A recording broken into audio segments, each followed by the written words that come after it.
The wildfire situation. Wildfires. This has been the worst season of the 21st century. 5% of Canada's forested area has been burned in wildfires just this year. The amount of the smoke and smog that it is being created is huge. The plumes spread all around the world. Smoke from Canada's wildfires has reached the United States and parts of Europe.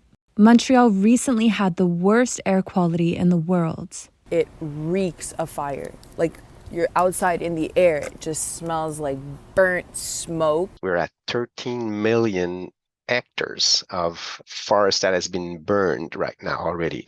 And this is bigger than Portugal, the whole country. The only way we can reduce that in a bigger way is to at least stop as much as possible emitting more fossil fuels. Can we continue to live under capitalism while trying to fight climate change? Some companies are trying. In an attempt to greenwash, some companies are promoting the planting of trees to store the carbon that they're emitting. This allows consumers to shop guilt-free as climate catastrophe looms. This browser promises to plant a tree every 1.3 seconds that you use it.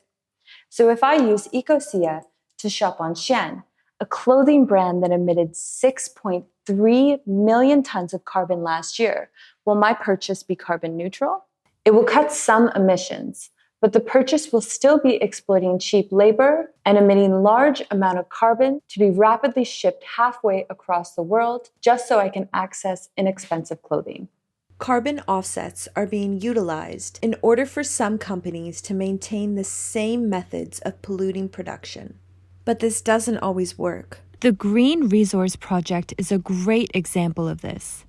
The Norwegian Plantation Forestry and Carbon Offset Company started mass planting trees in Uganda in 1995. They promised to balance carbon emitted by human activity elsewhere in the world. The Swedish Energy Agency paid Green Resources for years to offset their carbon through tree plantation. Green Resources was planting pine and eucalyptus, both non-native to Uganda, which increases the risk of fires and depleted soil.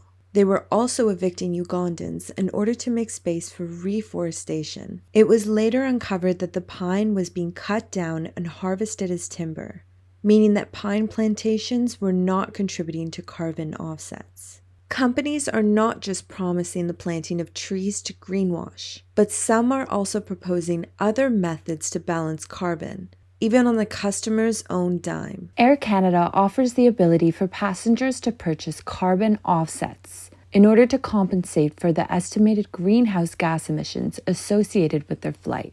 These voluntary contributions from passengers fund third-party projects which reduce, capture, or avoid greenhouse gas emissions globally. I think consumers have very little power individually. If we truly want to reduce emissions, well, then we need to establish regulation that requires companies to reduce emissions. These kinds of extreme weather events are going to happen more frequently going forward, and they are going to accelerate if we do not take bold action to mitigate carbon emissions. Many governments have focused efforts on planting more trees. The City of Montreal is using trees in their fight against climate change. Carbon sinks, which include forests and water bodies, naturally absorb the carbon in our atmosphere.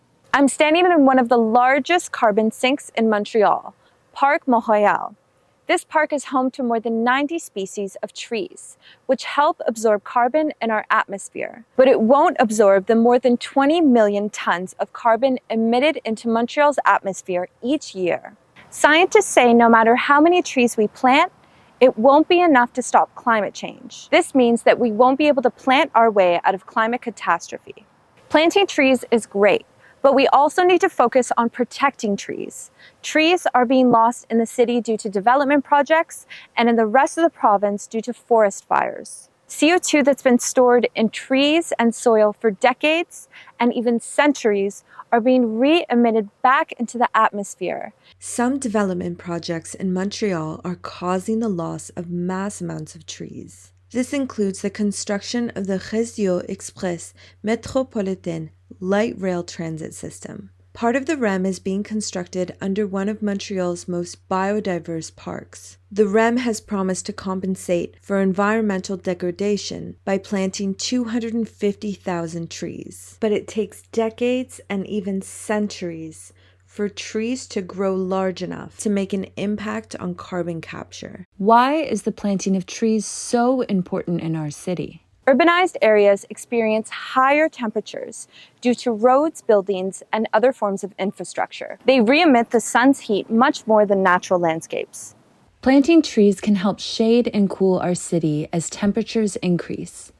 But trees can't be used alone in the fight against climate change. We're still having this conversation. Can we, mitigate warming? And the answer to that question is absolutely not. Like, we've already warmed the planet quite a bit. So certainly we cannot plant our way out of this because we're already in it. We've already made the choice. And the question is, how bad are we going to let it get? And it could be, anywhere from where we are now to total collapse, ecological collapse. Montreal promised to plant 500,000 trees to combat climate change.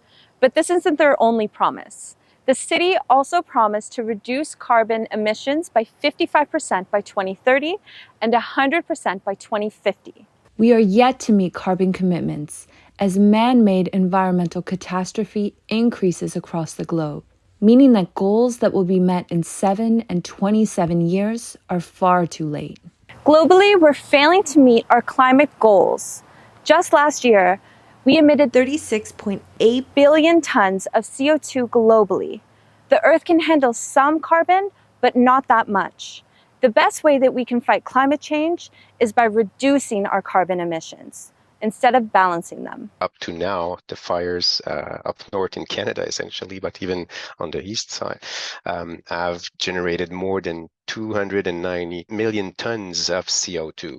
So just in the first 7 months of the year, it's even not the total that we'll get this year. It's a big fraction of the total emissions caused by wildfires around the world right now. It's safe to say that planting trees won't stop climate change alone. This has to be in combination with a reduction of carbon emissions. We must get more cars off the streets and invest more public money into public transit.